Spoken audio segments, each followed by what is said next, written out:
Helo, croeso i gyflwyniad Bwrdd Iechyd Prifysgol Bai Abertawe yn edrych ar therapi galwedigaethol yn y gwasanaeth plant a phobl ifanc. Yn y gyflwyniad hwn, byddwn yn edrych ar yr hyn y mae ein gwasanaeth yn ei wneud. Pam y gallech gael mynediad neu ofyn am gymorth gan therapi galwedigaethol pediatreg, sut mae ein gwasanaeth yn gweithio a sut y gallwn gefnogi, yr hyn na allwn helpu ag ef, a sut y gallwch ofyn am gymorth gan therapi galwedigaethol pediatreg. Beth mae ein gwasanaeth yn ei wneud? Nod therapi galwedigaethol pediatreg yw hybu annibyniaeth a chynnydd plant mewn gweithgareddau bob dydd y maent arnynt angen. Eisiau, y disgwylir iddynt neu ei gwneud. Y tri maes yr ydym yn canolbwyntio arnyn nhw yw hunanofal, cynhyrchiant a hamdden. Gall gweithgareddau hunanofal i blentyn gynnwys brisio gwallt, golchi neu gwisgo. Gall gweithgareddau cynhyrchiant gynnwys mynd i'r ysgol, gwneud gwaith cartref neu wneud bwyd. Mae gweithgareddau hamdden yn weithgareddau mae plentyn yn mwynhau i'w gwneud, fel chwarae gyda'i ffrindiau, seiclo neu nofio. Edrychwn ar anghenion galwedigaethol y plentyn, waith beth fodd diagnosis.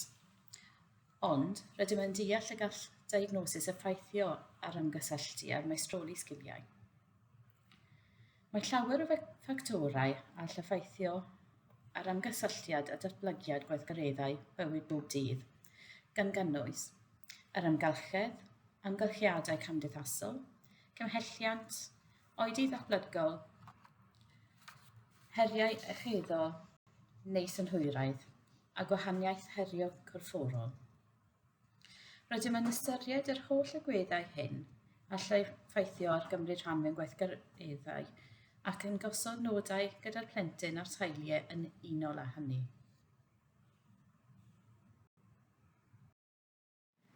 Pam y gallech ofyn am gymorth neu gael mynediad at ein gwasanaeth? Meddyliwch am y tri maes y bu am yn sôn amdanynt yn y sleid flaenorol. Hynny yw, hunanofal, cynhyrchiant a hamdden. Os yw'ch plentyn yn cael anawsterau wrth gyflawni gweithgareddau bob dydd yn y maisydd hyn, fel gwisgo, brwsio dynedd, brwsio gwallt, gwneud bwyd, tasgau manwl, er enghraifft, defnyddio cillill y ffyrc, botymau, zipiau, lasys, llawysgrifen ac yn y blaen, yna efallai byddai'n werth gofyn am gymorth gan ein tîm.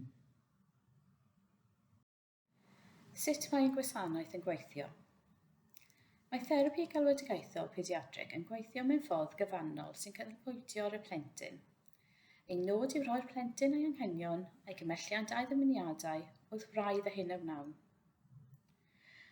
Mae angen ymgysylltiad a chymelliant arnom i gyrraedd y nod a osodwyd gyda'n gilydd.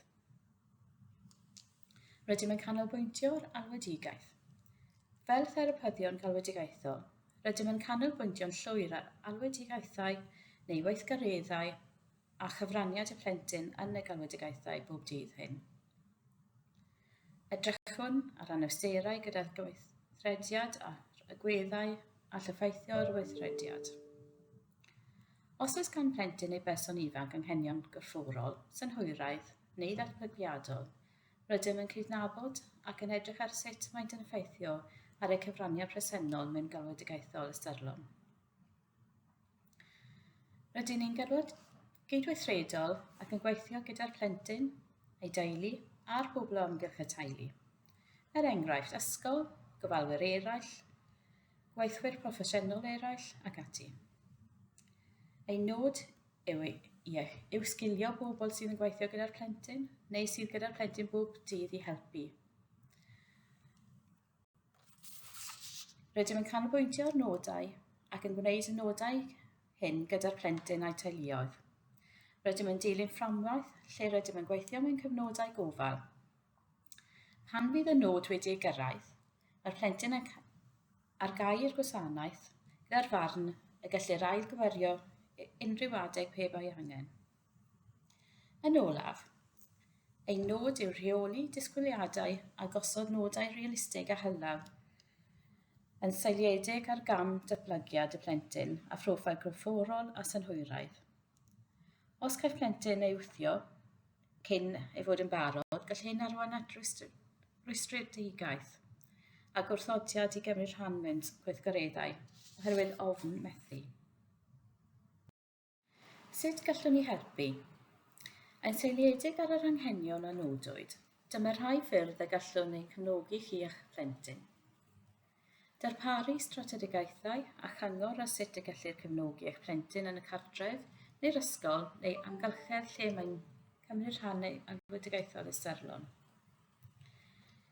Gallai fod yn addysg yr enghraifft, grwpiau arbenigol fel ein grŵp synhwyraidd rhieni. Efallai y byddwn yn edrych ar offer, enghraifft seddi arbenigol, teclynnau codi, gweliau, offer ymolchi neu offer toiled.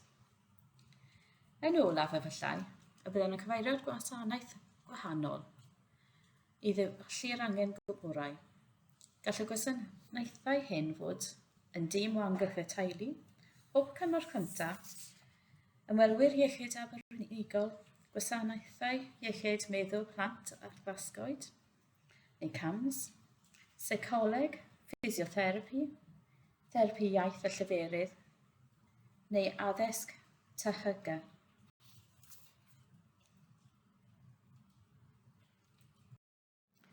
Beth na allwn ni ei helpu? Byddwch yn ymwybodol nad ydym yn gwneud diagnosis. Os ydych yn ceisio cael diagnosis, mae llwybrau yn yr ysgol i'w ddilyn ar gyfer hyn. Er enghraifft, DCD a niwroddatblygiadol. Nid ydym yn derbyn cyfeiriadau ar gyfer ddarparu bygis neu cadeiriau olwyn yn unig, oni bai bod angen ystymio. Os oes angen osgo, fodd bynnag dim ond cader olwyn neu bygu sydd angen, gall unrhyw weithwyr gofal iechyd proffesiynol wneud atgyfeiriadau ar gyfer ALAC. Nid ydym yn derbyn cyfeiriadau ar gyfer curo pen yn unig, ac ni allwn ddarparu helmedau. Felly, sut allwch chi ofyn am gymorth therapi galwadigaethol? Gall unrhyw un, rhieni, gwarcheidwad, athrawon, cydlynwyr, ADY, ymwelwyr iechyd a gweithwyr proffesiynol eraill ffonio rhif priodol ar 01792 532 140. Bydd staff gweinyddol therapi galwadigaethol yn cyfnodi manylion claf perthnasol gan gynnwys enw, dyddiad geni, cyfeiriad cartref, ysgol ac unrhyw ddiagnosis perthnasol. Byddant hefyd yn cyfnodi'r manylion y ceisydd gan gynnwys manylion cyswllt, perthynas â'r plentyn, person ifanc a'r prif bryder. Yna bydd yr ymgeisydd yn cael slot amser ar ddyddiad y cytunwyd arno, pan fydd y therapydd galwadigaethol yn cysylltu â chi dros y ffôn i drafod pryderon y ceisydd. Yn dilyn hyn, byddwn hynny cynllun pellach er enghraifft cyfeirio, grŵp arbenigol, cyngor dros y ffôn neu asesiad wyneb i wyneb.